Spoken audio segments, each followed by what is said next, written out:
हूँ आपकी अंतिमा और अपने यूट्यूब चैनल पर आप सभी दर्शकों का स्वागत एवं अभिनंदन करती हूँ। एक उठान गीत सुनाने जा रही हूँ, जैसा लगेगा कमेंट करके ज़रूर बताना। धन्यवाद।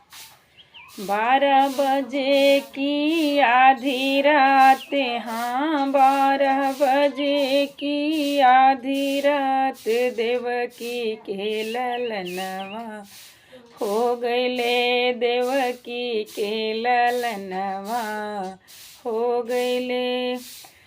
सासू जी आई देवता मनने को, सासू जी आई देवता मनने को, सैया बेदर्दी पियरी न लाए, हाँ सैया बेदर्दी पियरी न लाए, झगड़न मासु बेरवा हो गईला, झगड़न मासु बेरवा हो गईला।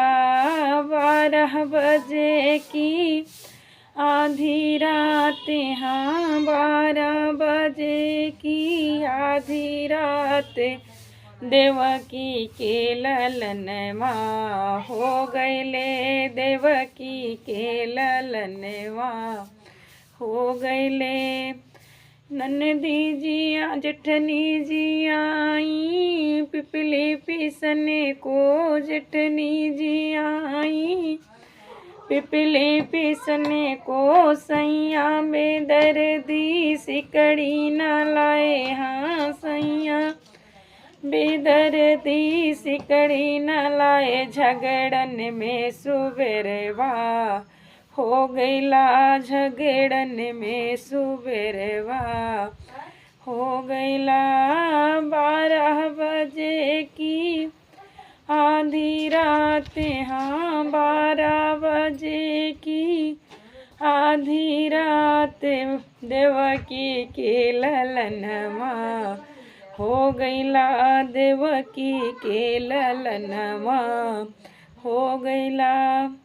ननदी जी आई कजरा रचने को, ननदी जी आई कजरा रचने को, सैया बेदर्दी कंगना न लाए, सैया बेदर्दी कंगना न लाए, उलझन में सुबेरवा हो गईला, उलझन में सुबेरवा हो गईला।